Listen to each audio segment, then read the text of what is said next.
breaking tonight, Russian President Vladimir Putin telling the West to back off. This comes amid international concern over his troop buildup on the Ukraine border. Here in the U.S., one top military commander says the chances of nuclear war are actually increasing. National security correspondent Jennifer Griffin tells us about it tonight from the Pentagon. Russian President Vladimir Putin issued a stark warning to the U.S. and NATO during his annual State of the Nation address to Parliament. I hope that no one dares to cross the red line in respect to Russia, and we will determine where it is in each specific case. Putin spoke as Russia continues a massive military buildup on the border with Ukraine. New satellite images showed dozens of fighter jets lined up on tarmacs in southern Russia and Crimea. Top U.S. military commanders warned that new threats facing the U.S. have them seriously worried for the first time that U.S. adversaries may consider using a nuclear weapon as the, quote, least bad option. The admiral in charge of America's nuclear arsenal says it's the first time in history the U.S. has had to deter two nuclear powers at the same time, Russia and China. I cannot deter with the leftovers of the Cold War forever into the future. That is a 70-era weapon system that I'm going to have to employ against 2030 level threats. Some Democrats want to scrap one leg of the nuclear triad, the 400 ground-based missiles currently in silos across 3 states. The head of Strategic Command says he needs to replace, not update, those 50-year-old Minuteman III missiles. Democrats don't like the price tag. You know, we're currently spending $44.5 billion a year on nuclear weapons. And I know that Stratcom likes spending that money, but I don't. The U.S. stopped keeping nuclear-capable bombers like these B-52s in Louisiana on 24-hour alert in 1991. But Admiral Richard warns if the U.S. scraps its ground-based missiles, it would have to rely too much on submarine-launched nukes. Under those conditions, I would request to re-alert the bombers. Putin boasted today that Russia will have modernized more than 88% of its nuclear weapons by the end of this year. Admiral Richard says the U.S. hasn't started. Brett? Cross the red line in respect to Russia, and we will determine where it is in each specific case. Putin spoke as Russia continues a massive military buildup on the border with Ukraine.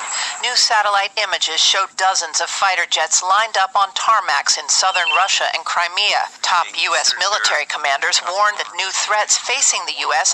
have them seriously worried for the first time that U.S. adversaries may consider using a nuclear weapon as the, quote, least bad option. Shalom, Kahaloyim Layahal Bashim Yal Bashim Rakakwadash. Double honor to the head elders, the apostles, a great millstone, man. Hey, this is Ezekiel chapter 38, and I'm going to read on down because this is exactly what's happening. This is Ezekiel 38, and the word of the Lord Yahweh Bashim Yal came unto me, saying, Son of man, set thy face against Gog, the land of Magog, and that's dealing with Russia, the chief prince of Meshech and Tubal, and prophesy against him, and say, Thus saith the Lord Yahweh, Hashem Yahushua, Behold, I am against thee, O Gog, the chief prince of Meshech and Tubal, and I will turn thee back and put hooks into thy jaws, and I will bring thee forth in all thy army, horses and horsemen, all of them clothed with all sorts of armor, even with a great company with bucklers and shields, all of them handling swords. Persia, Ethiopia, and Libya with them, all of them with shield and helmet. Gomer and all his bands, the house of Togarmah of the north quarters and all his bands, and many people with thee. Be thou prepared, and prepare for thyself, thou and all thy company that are assembled unto thee, and be thou a guard unto them. And after many days thou shalt be visited. In the latter years thou shalt come into the land that is brought back from the sword, and is gathered out of many people against the mountains of Israel, which have been always waste, but is brought forth out of the nations, and they shall dwell safely, all of them. Thou shalt ascend and come like a storm. Thou shalt be like a cloud to cover the land, thou and all thy bands, and many people with thee. Thus saith Yahweh Bashim Yahushai, it shall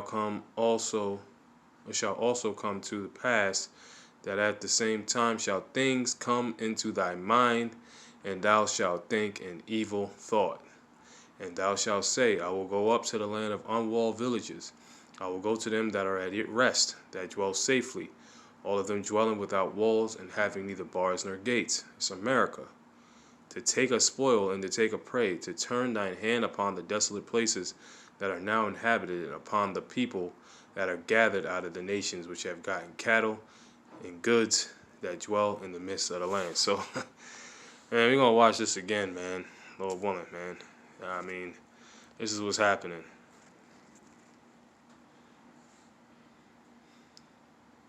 Where it is in each specific case. Putin spoke as Russia continues a massive military buildup on the border with Ukraine. New satellite images showed dozens of fighter jets lined up on tarmacs in southern Russia and Crimea. Top U.S. military commanders warned that new threats facing the U.S. have them seriously worried for the first time that U.S. adversaries may consider using a nuclear weapon as the, quote, least bad option. Using a nuclear weapon as a, quote, least bad option. That sounds like what the scriptures are talking about the evil thought. Vladimir Putin issued stark warning to U.S. and NATO, man. You know, hey, we in those times. You know, shalom.